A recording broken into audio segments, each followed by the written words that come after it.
ఏం బాధ లేదు. గెలిచిన ఒక్కడే గెలవకుండా ఒక్కడే, చేసిన ఒక్కడే. దీంట్లో ఉన్నది, బాధపడే ఉన్నది, కష్టపడే ఉన్నది. జనాల దృష్టిలో పోతే మాటలు ఎందుకు, ముచ్చట్లు ఎందుకు, ఇవన్నీ ఎందుకు?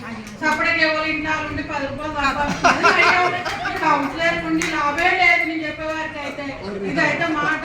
ఇంట్లోకి 10 రూపాయలు లక్షలు లక్షలు పెట్టాలి. ఆదాయం పోతే మాటలు పడాలి. ఇదంతా ఎందుకు? సపరేట్ ఇంటుండక ఈ రాజకీయం ఎందుకు? ఈ రాష్ట్రాలు ఏదో కౌన్సిలర్లు అంటారు. ఆడవిందుకు పోతే 10 రూపాయలు ఏందో కూడా రాదు. అది నెయ్యాలా పట్టమా చెప్పండి. ఆడ సచ్చినా పోవాలి, ఆ సంవత్సరంగా పోవాలి, అది తినాలా పోవాలి, తినాలా పోవాలి.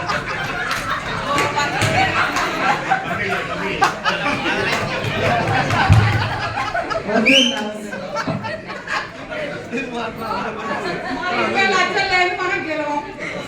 మనకి ఇచ్చినోడు పెట్టుకోలేదు. మళ్ళీ లేకపోతే భూమి పట్టాలు పెట్టాలి, ఇల్లు కుదబెట్టుకోవాలి, సొమ్ము కుదబెట్టుకోవాలి, రాజకీయం దిగాలి. ఈ బాధ ఎందుకు? ఏం లేదు, అందరూ సంతోషంగా ఉంటాం. కలిసినా పెంచినా ఆదాయ బాధాయం తీసుకోవాలి. చెల్లన్న కాడ చెల్లన్నారు, అన్నన్న కాడ అన్నానాలి, అక్కన్న కాడ అక్కనాలి. ఇన్నొద్దులు ఎట్టున్నాం. ఇప్పుడు అందరం కలిసి ఉంటాం. మనం పని ఏమైనా ఉంటే మున్సిపాలిటీ వచ్చి పని చేస్తాం. మనకి మనకి ఎవరికి వచ్చినా కానీ మనం నిలబట్టి మనం గలబట్టి మన పని మనం చేసుకోకపోతాం.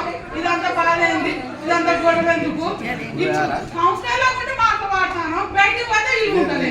ఎందుకు ఈ మాటలు? మీ అందరి నమస్కారాలు. నేను ఉంటానా?